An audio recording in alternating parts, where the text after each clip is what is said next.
Okay, thank you for coming back and watching part two. My dodgy internet connection at the moment is sabotaging things a little bit.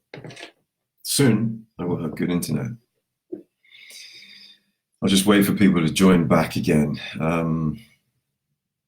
Yeah, if you're watching this from the beginning, awesome, share it. Please share it. It's valuable information. Hello again, Mirella. Hello again, Rachel.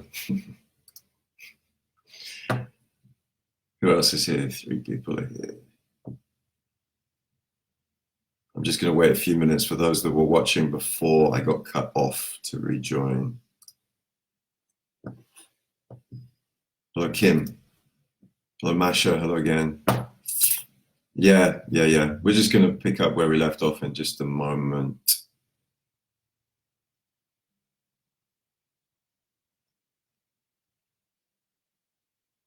Okay, let's go. So, slowing down is super important. Hello again. Slowing down is super important. Hi, Sandy. And it's really hard to slow down in this, when everything around you is going so fast. It's hard to slow down because what tends to happen, it's a bit like being in a river. You're in this current and the current takes you. And if the river's going fast, it's hard to get out of that bit of the river that goes fast and get into the bit that slows down. And one of the ways that we can do that is with the breathing. And when you slow your breathing down, it slows your mind down because the breath is like a bridge between the body and the mind. And it's a very useful bridge because it's not easy sometimes to influence. Sometimes it's very difficult and sometimes it's impossible to exert the influence that we want to exert either on our body or on our mind. For example, if you notice that you've got a lot of tension in the body, as much as you will yourself to relax, sometimes it's very difficult. And sometimes if the mind is going super fast and you've got lots of thoughts and lots of worry, lots of anxiety, then the other way around, it's very difficult to slow your body down and to slow the breathing down. So practicing this and developing a habit of breathing slowly and deeply and properly is really just like such a valuable life skill. And why they don't teach this to kids in school, the children in school, is beyond me.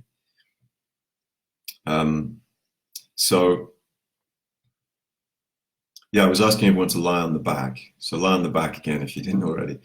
And then the right hand on the belly, the left hand on the chest. And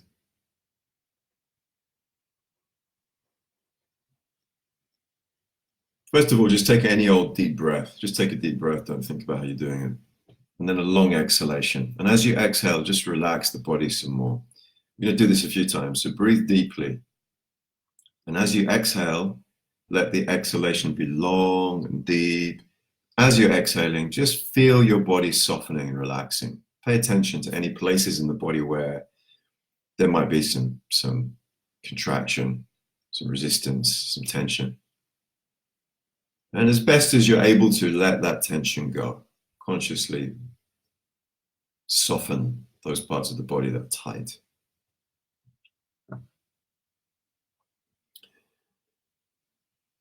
The mouth is gently closed. You can close the eyes. You don't need to see me. And the next deep breath, focus on your belly, focus on your abdomen. And feel that as you inhale, your abdomen is very soft, very relaxed. And as you inhale, it's like you've got a balloon in your belly and you're inhaling into the balloon and the balloon is expanding and your belly is getting bigger and bigger almost as if you're pregnant or you've had a huge meal. Feel that. If you can't feel that, don't worry, we'll come back to it in a minute because probably most people can't do it. Or a lot of people just simply cannot do it. Then exhale. And the exhale is long and slow. You almost want to hold it back a bit so that your exhale is as long as it can be. Measured, gradual. Then again, relax the belly. At the end of the exhale, just completely relax the body and allow the breath to fill that balloon in the belly. If you notice that your chest is doing a lot of moving, a lot of breathing, movement with the breath, that's okay.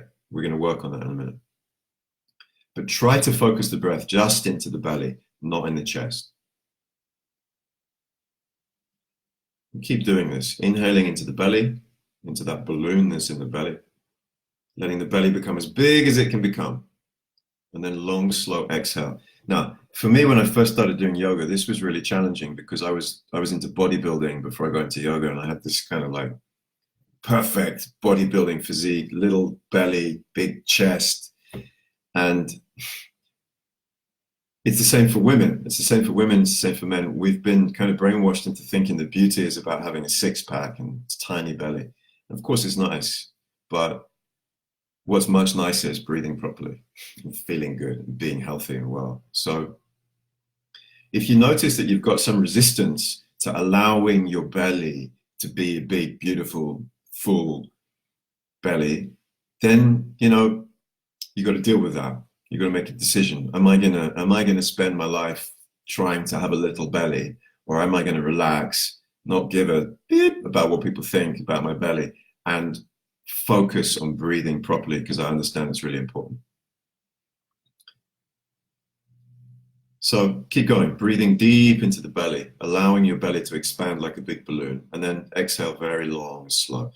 This exercise is a very simple exercise. It's called abdominal breathing. And what's happening when you breathe like this is that your diaphragm, which is a muscle kind of here, and it's horizontal. So when you're standing or sitting, it's parallel to the ground. What's happening is, excuse me, as you inhale, what's happening is the diaphragm is stretching, the muscle is stretching, it's working, and it's stretching down towards the pelvis. And it's kind of attached to the bottom of the lungs. So as it stretches down, it pulls the lungs and makes the lungs bigger, opens the lungs. And that is an inhalation. That's all you have to do. And you'll notice that once you get the habit of this, just breathing very simply in the belly, you'll notice that you're using very little energy. You don't have to kind of effort breathing, but both the inhale and the exhale are very, very relaxed. And in fact, you can do it, this abdominal breathing, with just one muscle, the diaphragm. Nothing else has to do any work. So your whole organism can be in a state of very deep relaxation.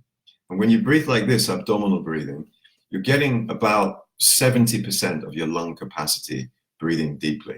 And that's more than most people use most of the time. Most people, most of the time, use about 20 or 30% of their lung capacity, if that. Hello, Natalia. So, what you can then do when you feel that your body's very relaxed and you've got this good movement in the belly, you can then begin to deepen the breath even more so that you exhale deeply, empty the lungs more or less, and then completely relax. Allow that balloon in the abdomen to expand fully. When it's full, you can inhale even more and breathe right up into the chest as well. So then you're not just using the abdomen, but you're also using the thoracic cavity, the chest, the lungs in the chest. And then when they're full, you can breathe even deeper right under the collarbones. Then long, slow exhale. Just let it go, let it go, let it go. And at the end of the exhale, just gently squeeze the lungs empty without too much effort. Just a nice full exhale. Then completely relax. Allow the abdomen to expand like a balloon. Fill the belly with the breath. And then keep inhaling into the chest, right up into the collarbones, using your full lung capacity now. And then long, slow exhale. Just slowly, gradually letting the breath go through the nose, emptying the lungs. At the end of that exhale, again, relax the belly completely. Let it expand deeply, fully like a balloon, and then breathe up into the chest, and then right up into the collarbones. Hey, Sienna, fill the lungs, And then just let it go. Now keep breathing like this while I continue to talk. Very simple. Just breathing through the nose, into the belly, long exhalation.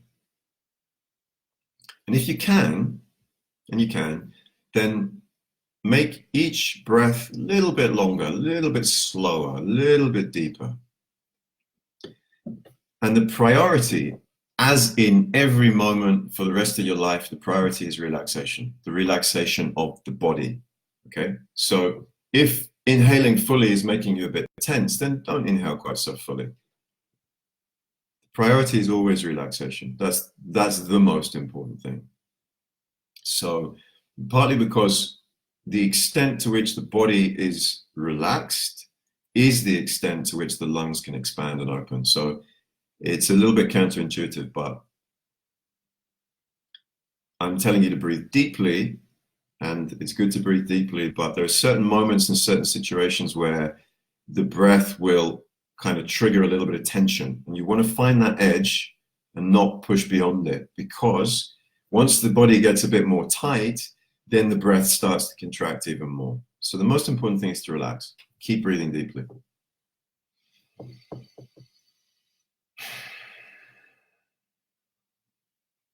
Now, another reason why it's really important to breathe through the nose whenever you can is because there are two primary meridians, or nadis as they're known in Vedic philosophy culture, energy lines, the right and the left side, Ida and Pingala. And they cross over here, there's sort of the right side of the body and the left side of the body, these two energies, they cross over through this point between the eyebrows, which is also where the breath goes, right? When you breathe through the nose. And when you breathe through the nose, then as the air comes up through the right nostril, it stimulates the membrane that is between that part of the body and the brain, and vice versa. So the air going through the left nostril stimulates the membrane on this side. And this is very, very important. Often I see children, quite young children, they're kind of breathing through their mouth. And somebody should tell them, somebody should teach this to them, because it's really, really important for children as well. So the action of the breath, the oxygen passing through this part of the body and then down into the lungs, stimulates the different hemispheres of the brain.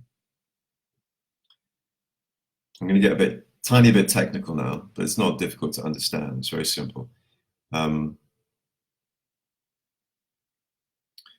Every 2 hours, more or less, every 2 hours, one of your nostrils will become more active, more open, more dominant. Try now.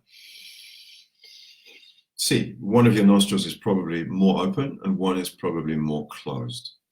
Let me know in the comments which one is more open, right or left, and which one is more open.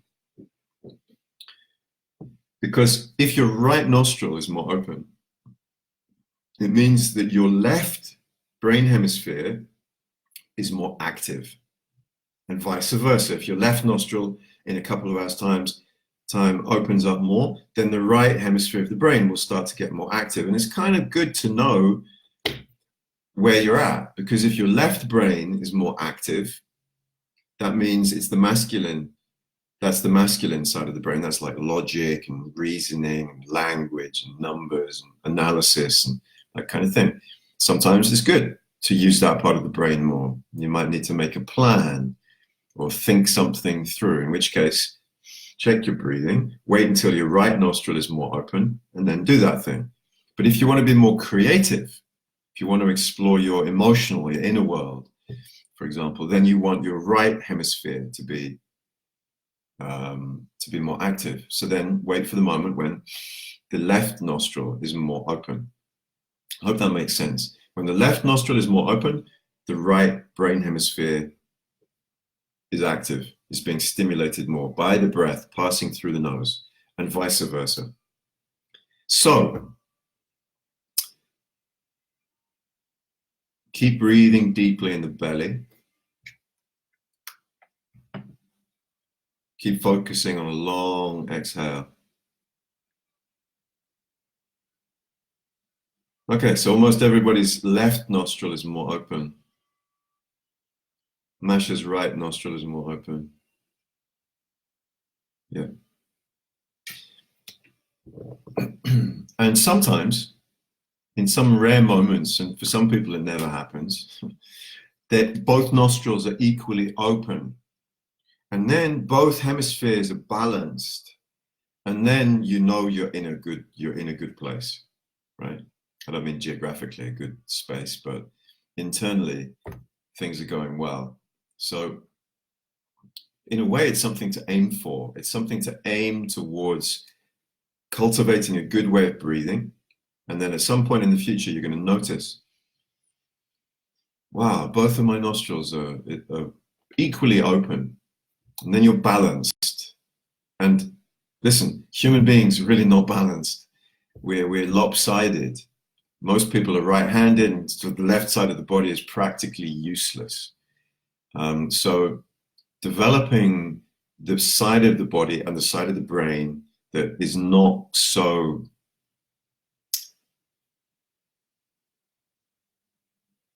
that you don't use so much is a very, very good, valuable thing to do. Another thing you can do for that is do some writing with the hand that is not the hand that you normally write with. Hello, Ashley. Hello, Rachel. Hello, everybody. So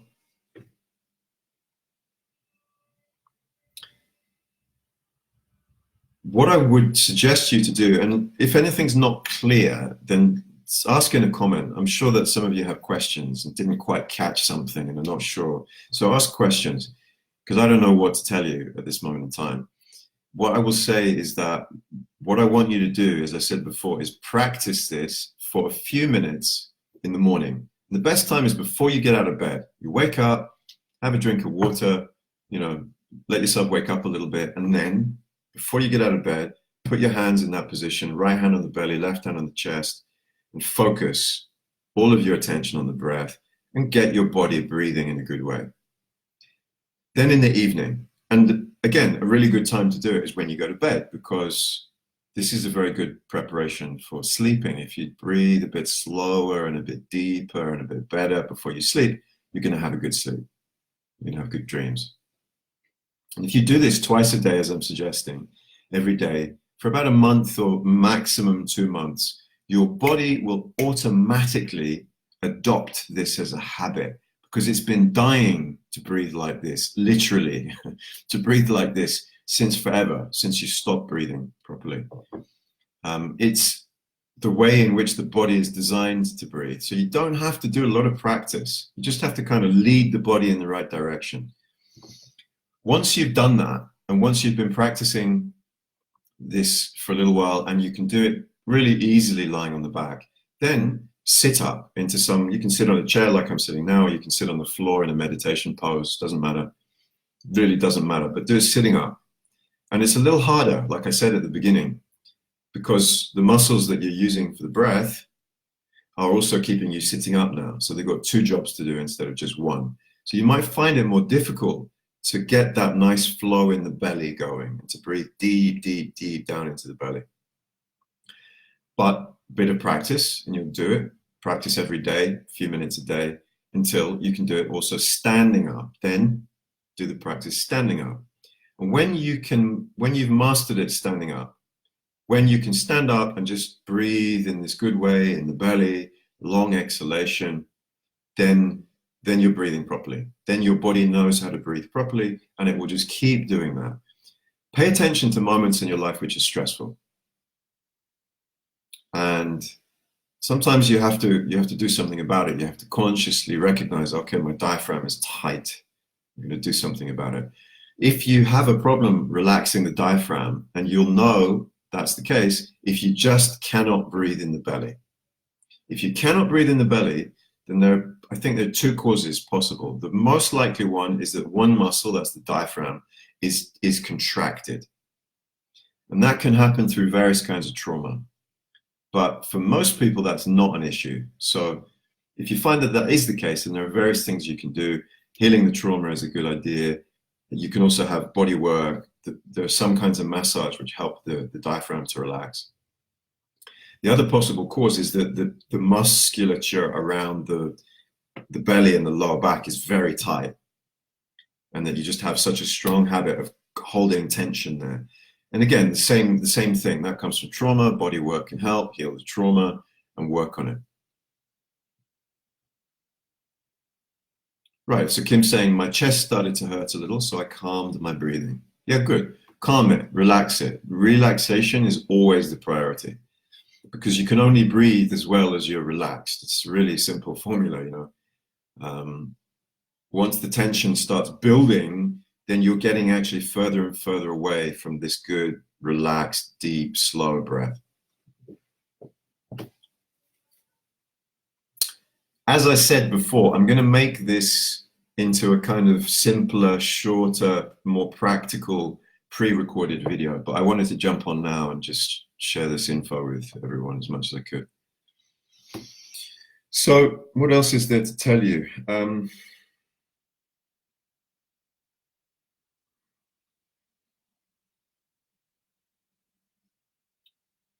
When you breathe like this, what's happening is that the diaphragm, this muscle, as it stretches down into the belly, as you inhale, as it stretches down into the belly, opening the lungs, it's also pushing down against all the abdominal organs.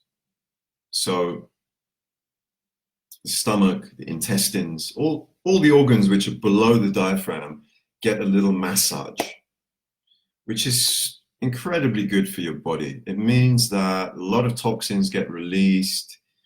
The blood in those parts of the body gets moved around, and the circulation is better.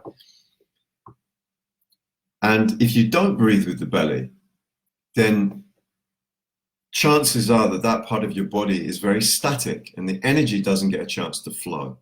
So one of the reasons why this abdominal breathing is so important is because it's very balancing. I mentioned the balance that comes through the different hemispheres of the brain, but it's also balancing for the abdominal organs. And it's also, if you think about it, when you're walking around in daily life and you're breathing well, which is to say that your diaphragm is basically doing this. Think about it. Think about what's happening energetically between your body, or the energy body, the energy of your body, and the energy of the earth. Because there are different energies emanating from the earth. And certainly there are different energies at different heights away from the surface of the earth. So the energy of the diaphragm and the energy of the breath is doing a kind of a dance with the energies of the earth. And this is one of the most important things you can do for grounding as well. You know, like breathing properly. If you don't breathe properly, you're not grounded. It's really as simple as that. But not just being grounded in terms of like, you know, feet on the ground and feeling solid, but grounded in terms of the connection and the relationship with the ground, with the earth, which is really the most important thing there is. And the reason why humanity is in such a mess at the moment is because we've lost that connection with Pachamama, with Mother Earth.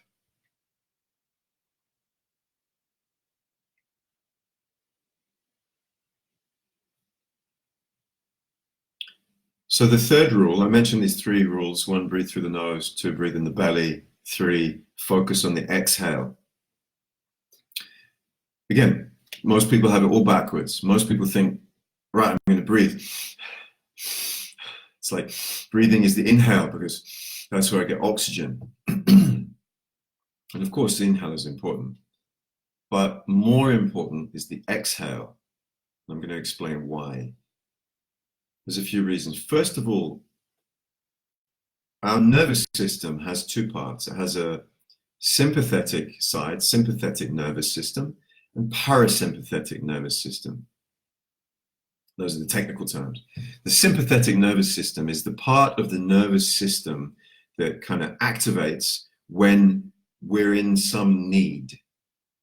For example, if something happens that's stressful or traumatic or scary, then the sympathetic nervous system kicks in and it releases hormones that, for example, adrenaline, that help you to be prepared. And your eyes get a bit, you know, your pupils get a bit wider and your blood vessels change and blood goes from the organs, from the core to the periphery, in case you have to fight or run. That's the sympathetic nervous system, and it's great. You know, like if you're going in the woods and a bear jumps out, you really want that to help you run faster or fight.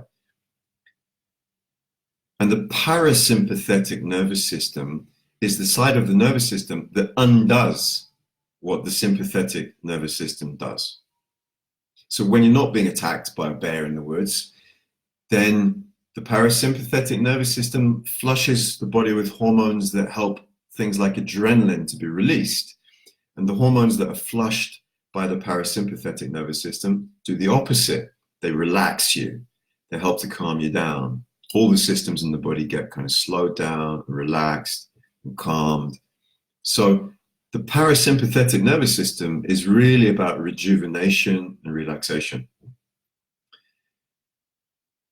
When you inhale, during the inhale, your sympathetic nervous system is being stimulated. And when you exhale, the parasympathetic, that's the relaxation side of the nervous system, is being stimulated. So the more time you spend on the exhale, the more time you allow your nervous system to rejuvenate and to relax and to calm all of the systems of the body, and of course the mind, because there's no separation between the mind and the body. So the first reason for focusing on the exhale is that you're going to allow your parasympathetic nervous system to be stimulated and rejuvenation and relaxation to take place naturally as a result.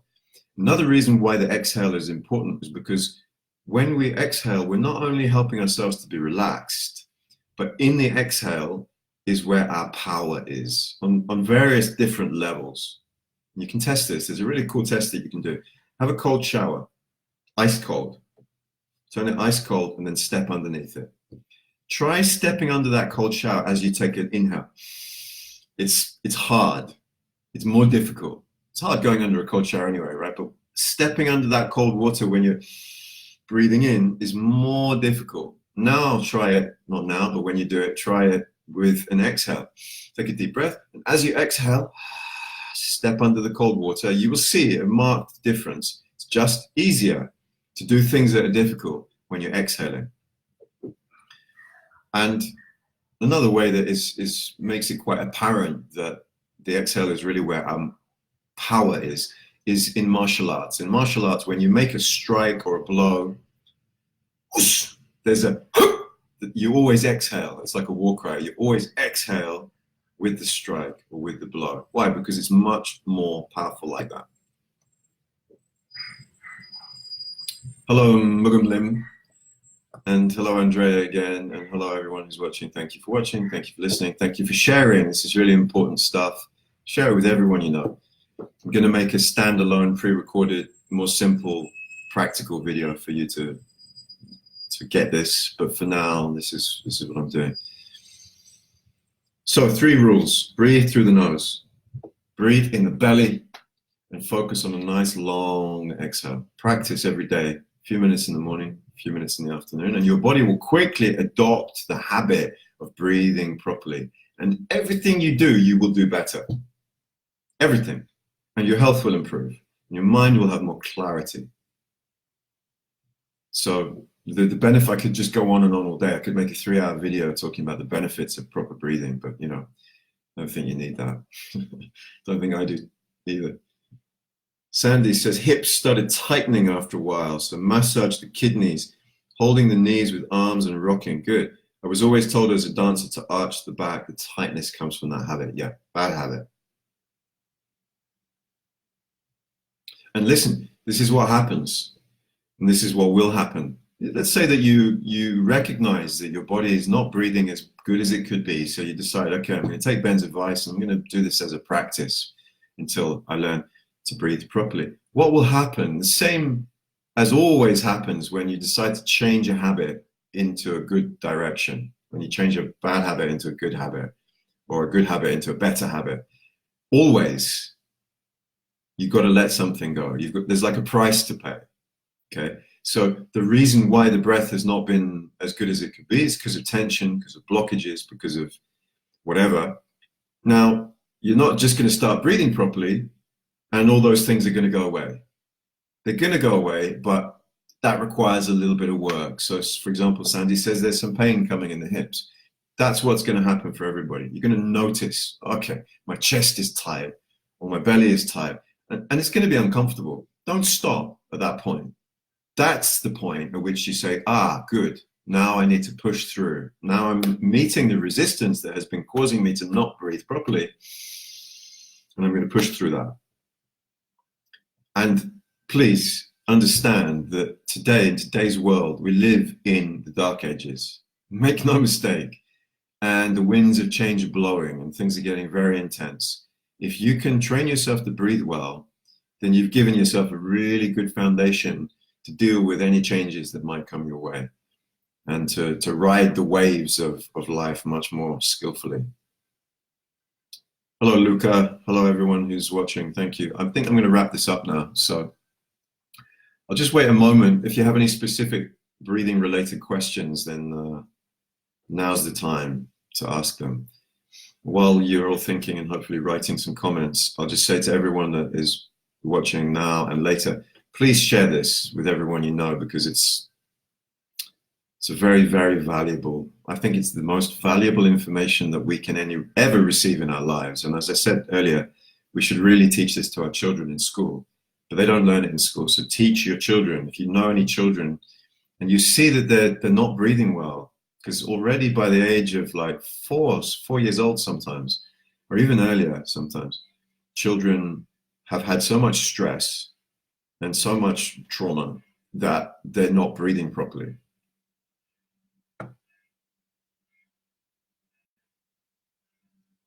Okay, so Mirella's saying, I usually do this in the evening and often it makes me cry. I have no idea why. Yeah, that's because our emotions are stored in the body.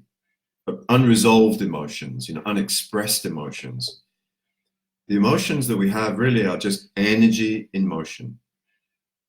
Emotion, energy in motion. That's really all energy, all emotion is. But if it's not in motion, if it doesn't get expressed, it gets stuck, and we hold it in. And our ancestors have mostly been doing that a lot for thousands of years now.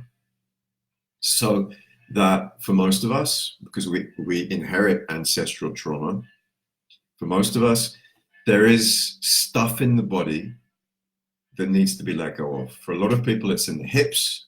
There's a lot usually in the heart, in different places. So when you start breathing properly, these waves, this action, this internal massage, and the energy around it gets things moving, gets things that have been stuck in motion and in flow. So that's why you find yourself crying. What do you think about Wim Hof breathing technique? I love it. I'm doing it at the moment again for the second time. Good question, Luca. Yeah, it's a great technique. The whole thing, the cold showers, the breathing. If you're doing it or if you're thinking of doing it, I would highly recommend it. But I would also recommend first getting this together, because the Wim Hof breathing is very powerful. You're creating a hyperventilation in the body, and that, as I was saying a moment ago, breathing properly can move emotions and move energies, and that's good. If you do it too fast, like if you, instead of using a shovel to dig the hole, you use a stick of dynamite. If you do it too fast, then it can be very unbalancing, and in the long run, it can kind of slow you down. So I always recommend, with anything related to energetic practice like yoga or these breathing techniques, I recommend going like step by step, slowly, methodically, because it's like you're literally building something. You're building an internal structure, and the foundation that the building is on is what is going to define the quality of the structure. So proper breathing is the foundation. So do this first, or do it concurrently. If you're already doing the Wim Hof thing, don't stop, but before you do the Wim Hof thing every day, do this. If you have any questions, you can email me. Get this as a habit for your body, and then you will definitely get more benefit from the Wim Hof breathing, and you'll find the Wim Hof breathing easier as well. And look, Wim Hof breathing is just yoga and various Tibetan breathing practices. He's taken things from here and things from there and put them together in a really good package. So, no more questions, no more comments, nothing coming. So I'm going to wrap it up. Lots of love to you all. Keep riding those waves. Keep breathing. And see you soon.